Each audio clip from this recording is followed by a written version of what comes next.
Alright, it's morning time. Let's see. Journey on the Blade's power attacks. Ah, beautiful morning. It's very pretty. Sideways cave. Oh, this is amazing. I love this game. Oh yeah, garlic. Let's grab that. Look at that, a sack and a book. Immortal blood. That is a long book. Wow, man. This is gorgeous, bro. Just like, yo.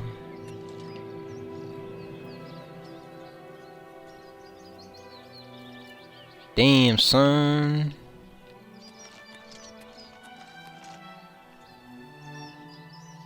The Imperial City. It's funny, I look like a demonic red guard. I honestly look like a Dramora. What is that? Fort Uriel Septim.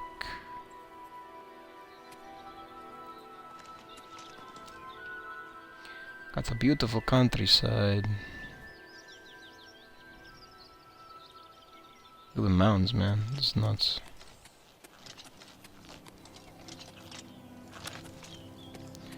Alright, let's read this book.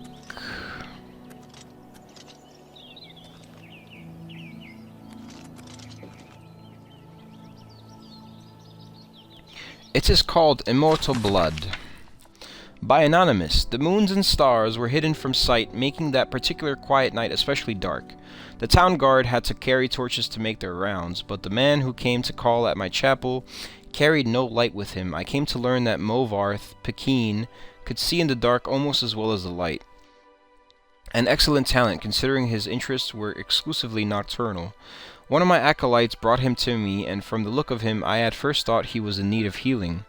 He was pale to the point of opalescence, with a face that looked like it had once been very handsome before some unspeakable suffering.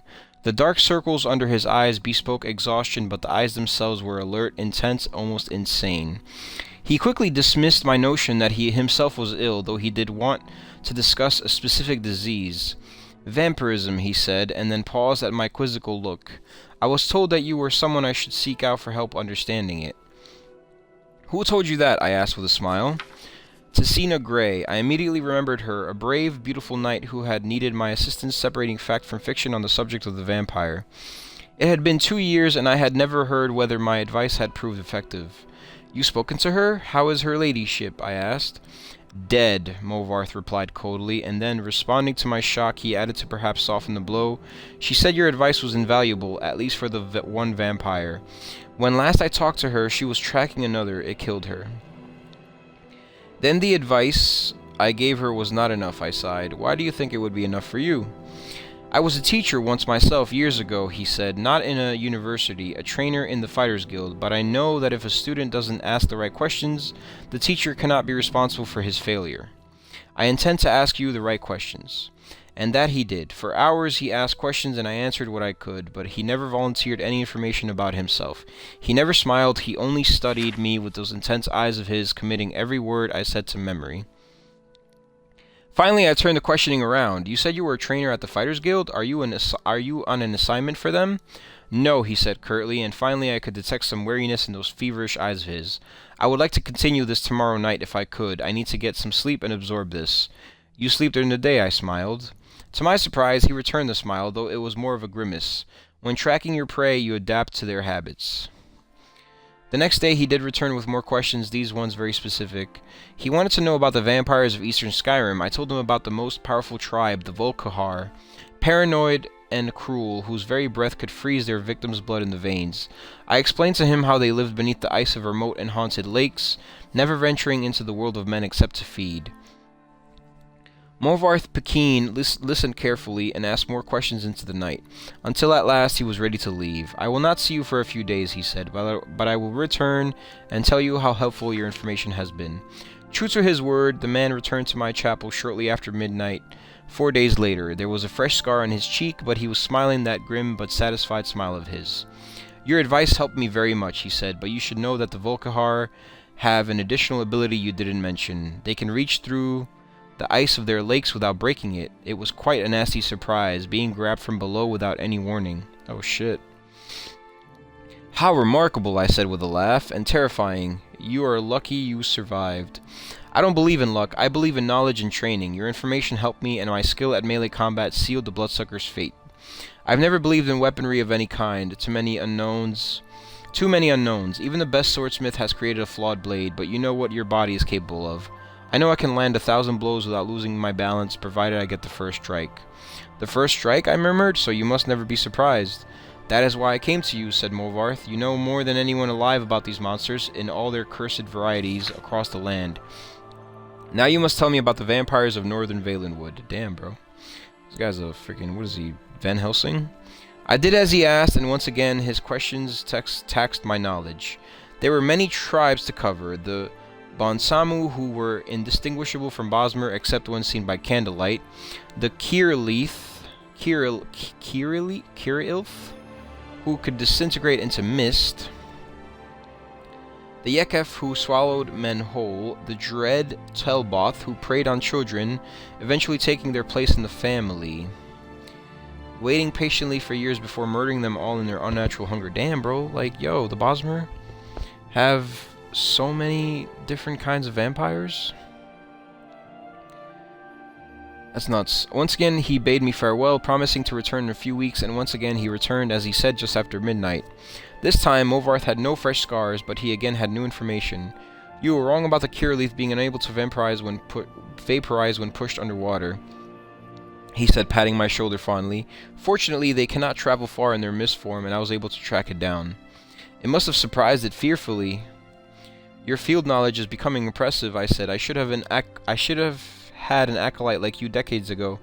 Now tell me, he said, of the vampires of Cyrodiil.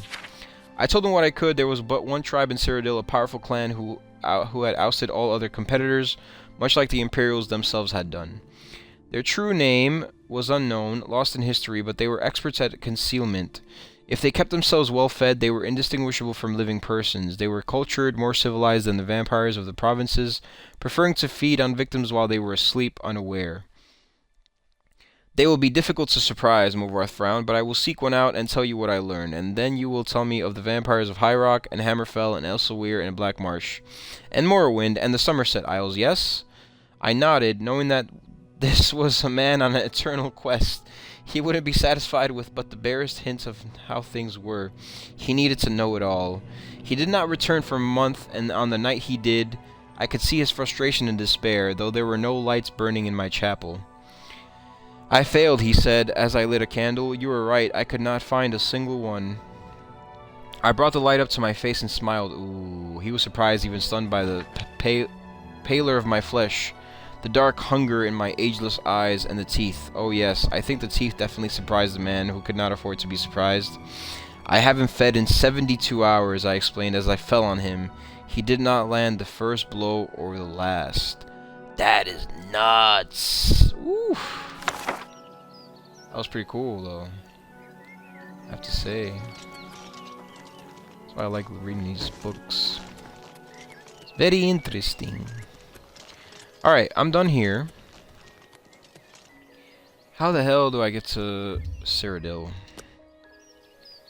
And oh, what the hell was that? Oh, I pressed wait by accident. That was not what I wanted to do at all. The entrance to Cyrodiil is over here. So how do I don't want to travel there. I can pin. There we go. Okay. Let us go. Now, if I remember correctly, isn't there like a chest somewhere in this lake?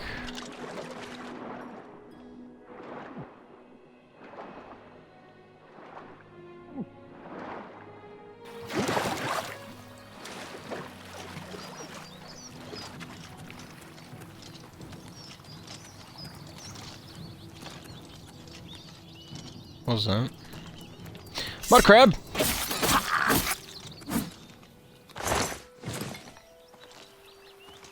Crab people, crab people. The reason why I want to go to Imperial City is because I want to sell my stuff. And there's a lot of quests inside the Imperial City too. I want to do the arena.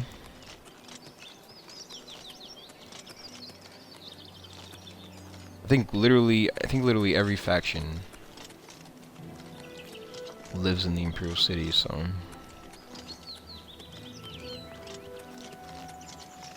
like that's where most of the action is. This is gorgeous. Imperial City sewers, north exit. What? Hey,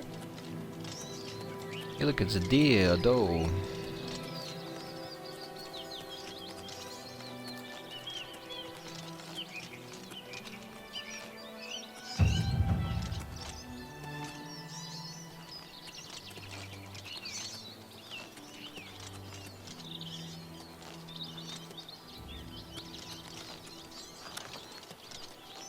Another Nirnroot.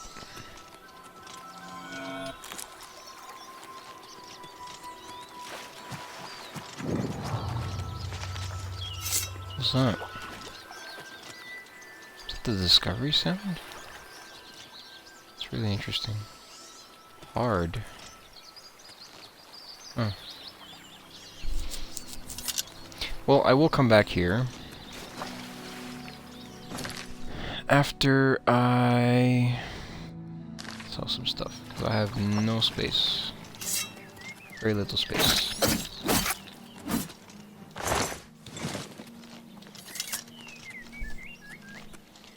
Alright. Another one? What's that? Oh, damn.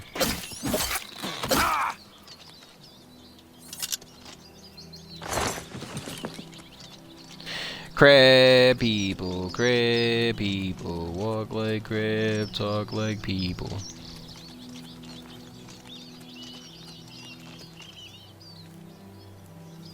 Is that a bandit? It is indeed, and that is a lynx. A wolf.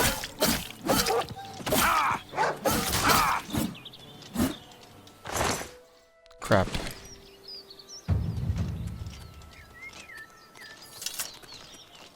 My boots are broken. I needs me a hammer. Another wolf.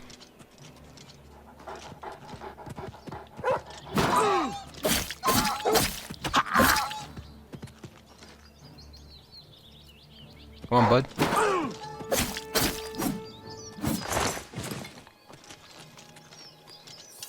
This combat is really good, I have to say.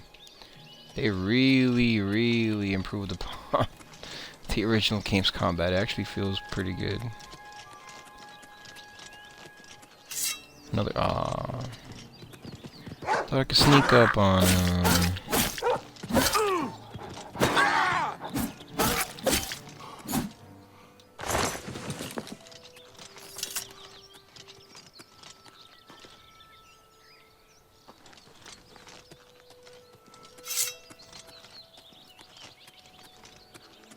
a lot of wolves along this way, man. It's crazy.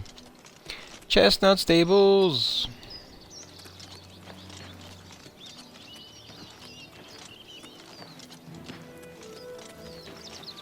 Woo! I am here.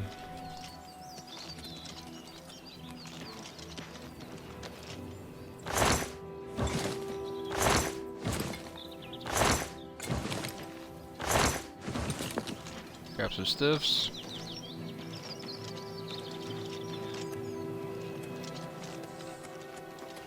White horse. Restita Stalitas. Statlilia? Yeah.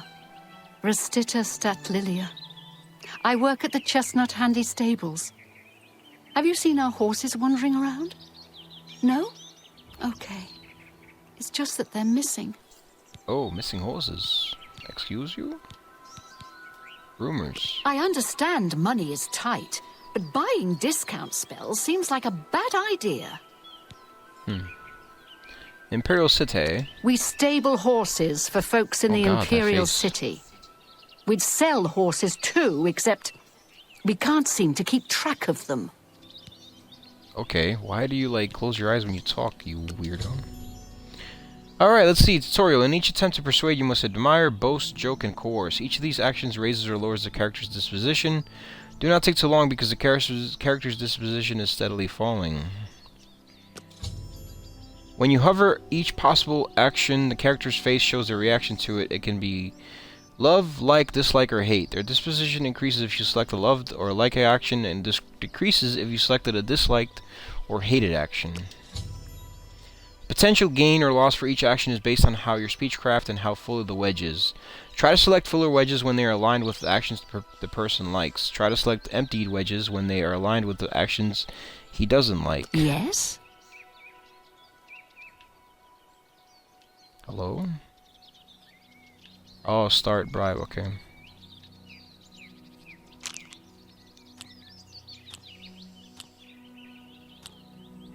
I won't fight you. Such adventures. How I envy you. That's just not funny. Not now, not later, not ever. What's my disposition? 51? That's amazing. You think that's funny? Not now, that's enough.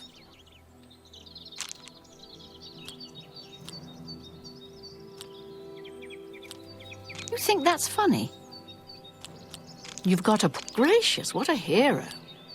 Don't waste your flattery on me.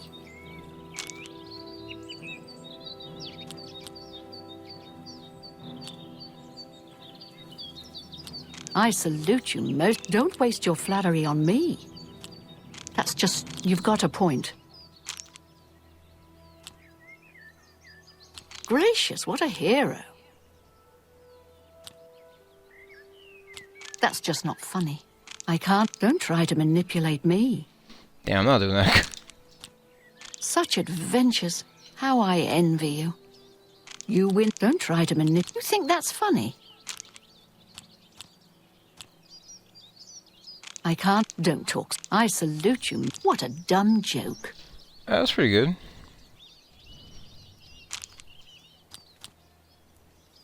That's just stupid. Such adventures. How I envy. I can't argue. Don't waste your flattery on me. That's it. Okay. Farewell.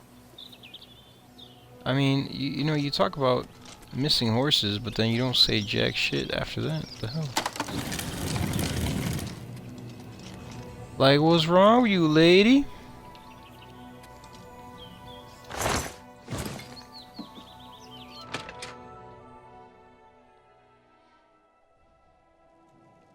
Hi there.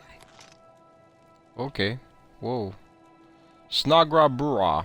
Snak gra-Bura, owner and proprietor. We board horses and, well, we don't actually sell horses. Anymore, that is. You got anything useful for me? What can I interest you in? Ooh, I want horse armor and a horse too. Ah. You've gotta be kidding. Yo. I said I want a horse. I'm armed. Yo. I'll take any horse. I'm not fussy. Let's see what we've got here.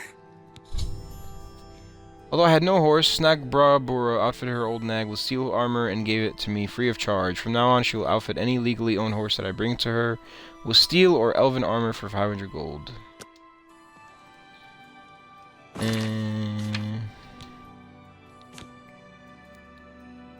Okay. I spoke with Snak gra-Bura from the Chestnut Handy Stable. She says she can provide armor for horses. I should bring a horse to her and get it armored. Nice. I got a horse and some horse armor. What? What? Damn, bro. 500 gold pieces. Imperial The City. Chestnut Handy Stables used to sell horses, but they're gone.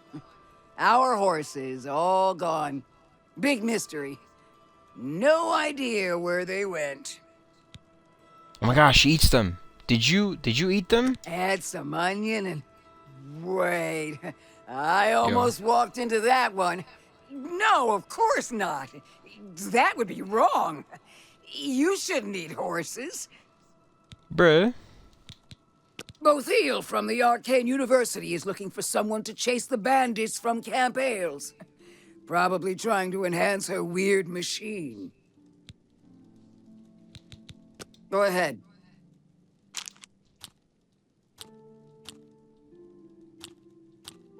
That's amazing. Is that so? Good one. Don't talk such rot. That's amazing. Not what nonsense. Is that so?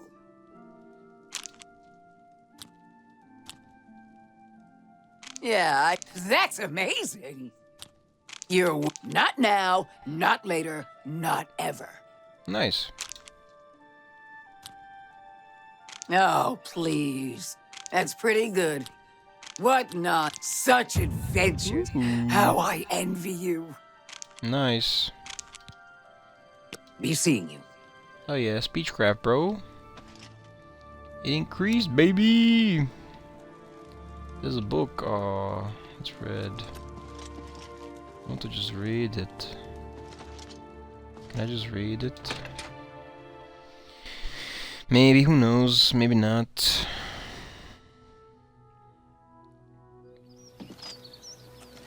Okay, armored old nag. He looks like me. Yes.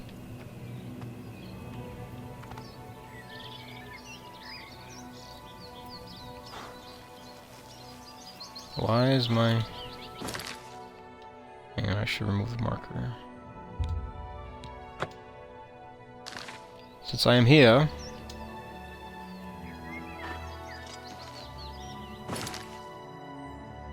It's funny because the Imperial guards look different than I do. There's no problem, is there? Oh god. The Mythic Dawn have been leaving notes in Talos Plaza. I hope no one believes their lies. Ooh, quest added, Burning Trail. All right.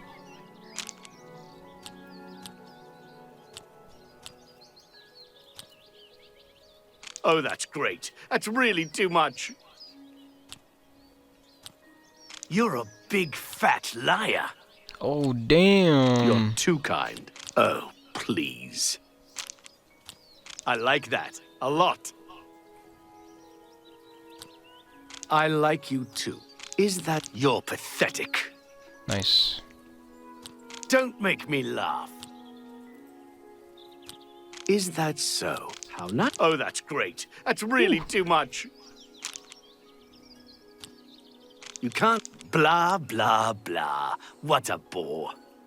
That's great. How nice.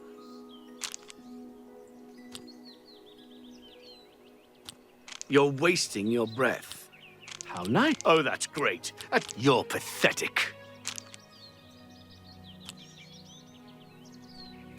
That's really funny.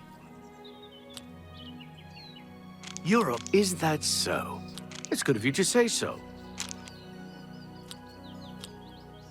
I like you too. Oh, that's great. That's really too much. You're a big... You're wasting your breath. Move along. Nice. Damn, look at the door.